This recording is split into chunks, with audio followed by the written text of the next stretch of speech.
Assalamualaikum warahmatullahi wabarakatuh. Selamat berjumpa kembali ya para pejuang cuan dan pejuang Sangguters.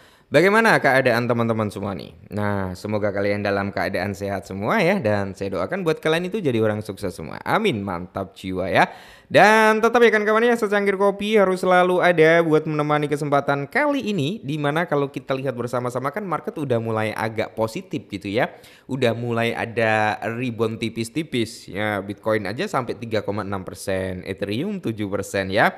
Solana juga 7% bro. Terus kalau kita lihat dari seginya market cap yang kemarin itu di area 3,1 something, kali ini di area 3,2 something triliun dolar ya.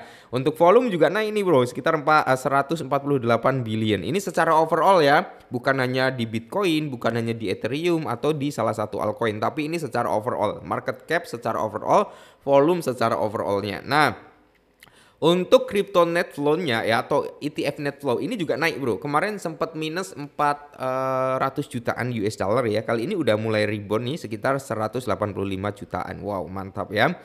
Untuk Bitcoin dominance dari 64,8 kali ini turun di area 64,5. Semoga saja ya Bitcoin dominance bisa turun di bawah 40 ya atau di bawah 50 lah ya, itu dulu bro. Oke, semoga saja dalam waktu dekat bisa lah ya turun di bawah 50. Kalau di bawah 50 kan ya di area 45 ya, 46 atau di 42. Kalau sampai di kepala 30-an wah auto pumping nih altcoin ya. Oke, kali ini bro ada sedikit informasi buat teman-teman semua, tentunya untuk komunitas atau holder daripada Kodo Ijo. Ya, kita langsung gas. Nah, jadi di sini bro, harga koin PP di level yang menentukan divergensi open interest menunjukkan rally. Semoga saja bro ya. Semoga saja karena gini ya, saya dari sekian banyak teman-teman itu banyak yang hold PP coin ya. Berharap PP coin itu kan bisa breakout, bisa naik ya kan sampai di ranah Rp1 atau di atas Rp1 dan seterusnya. Jadi target teman-teman itu kan beda-beda ya. Kalau saya itu kan ada dua target antara range 0,5 sampai di area Rp1 gitu ya.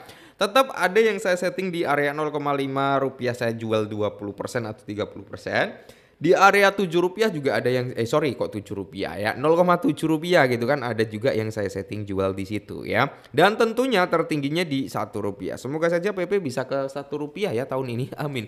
Aku berharapnya gitu sih bro ya. Tapi kalau dia tidak bisa ke Rp1 tahun ini, setidaknya di area 0,5 rupiah itu udah mantap jiwa gitu ya bro ya. Oke. PP Coin itu menunjukkan sinyal bullish yang langka. Jadi peningkatan minat terbuka sebesar 15% di tengah kejatuhan pasar dengan PP yang berkisaran pada area 885 dengan 9 lagi. Dengan 50 di belakang koma ya. Semisal kalian kemarin sempat serok waktu PP di kepala 8 ya 885, 886. Wah, udah lumayan nih full senyum hari ini juga gitu kan. Nah, jadi para pedagang mengamati divergensi sekitar 539 juta US dollar ini untuk potensi kenaikan kembali ke area 11.5. Nah, jadi ini mengapa 48 jam ke depan sangat penting. Mengapa ini penting bagi pedagang? Fair value gap ya. Fair value gap PP memiliki rasio pengisian historis sebesar 92% pada grafik satu hari atau FVG gitu ya bro ya, itu yang sering disebut dengan fair value gap, ada gap lah intinya. Nah, yang menjadikan ini pengaturan pembalikan dengan probabilitas tinggi. Akankah harga koin P naik setelah penurunan baru-baru ini?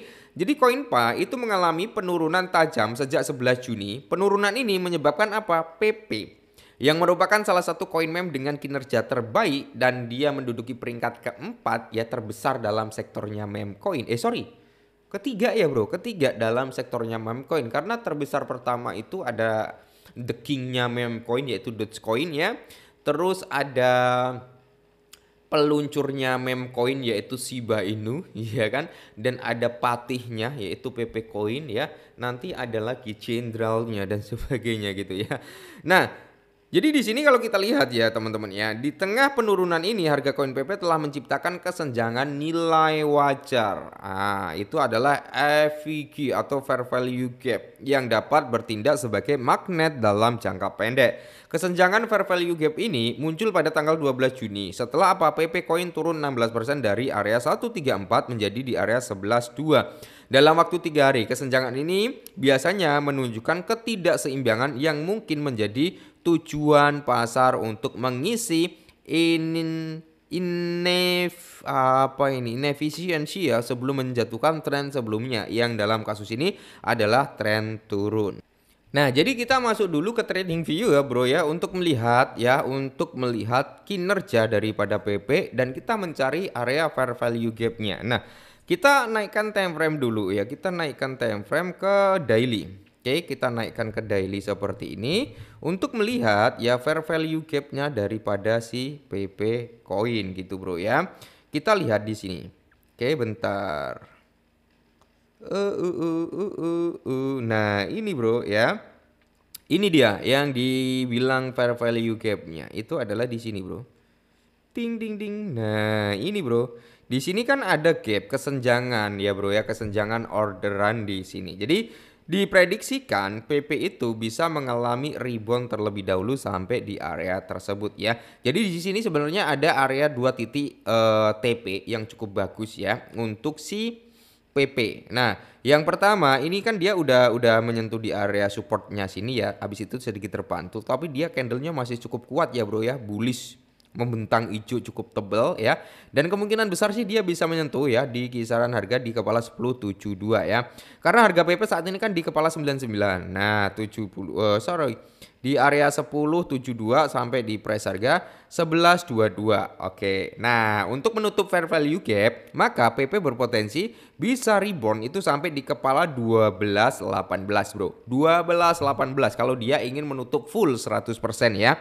Jadi kalian bisa taking profit di area tersebut dulu. Karena apa? Kalau PP ngetutup ya, ngejemput area fair value gap-nya ini bro, maka di sini prospek atau potensi daripada PP akan terjadi yang namanya breakdown dulu atau koreksi dulu. Karena apa? Di sini selling pressure-nya cukup kuat. Oke. Nah, sampai mana dia bisa koreksi? Ya nanti kalau udah ada candle-nya, candle konfirmasi area supply and demand-nya, area support resistennya, jadi kita bisa analisa, oh dia mungkin koreksi sampai sini nih ya.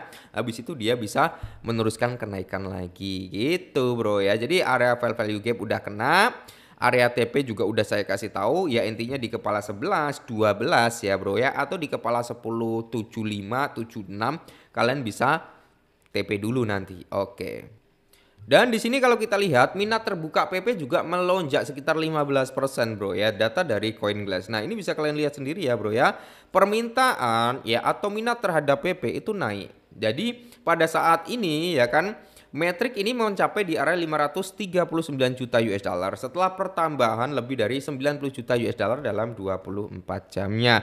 Yang menyoroti bahwa pedagang berjangka membuka posisi baru pada coin meme tersebut bro. Oke, jadi minatnya terhadap PP ya itu cukup positif. Dan di sini harga PP coin mungkin pulih untuk mengisi celah fair value gap-nya ya, yang berada di atas harga saat ini di sekitar 11.5. Pemulihan ini mungkin terjadi segera karena RSI memberi sinyal bahwa penjual mungkin sudah kehabisan tenaga, sementara itu minat buyernya itu semakin meningkat sebesar 15%. Semoga ya. Oke, mungkin ini dulu sedikit informasi tentang PP ya, semoga PP bisa breakout dalam waktu dekat. Tetap disclaimer dan salam cuan.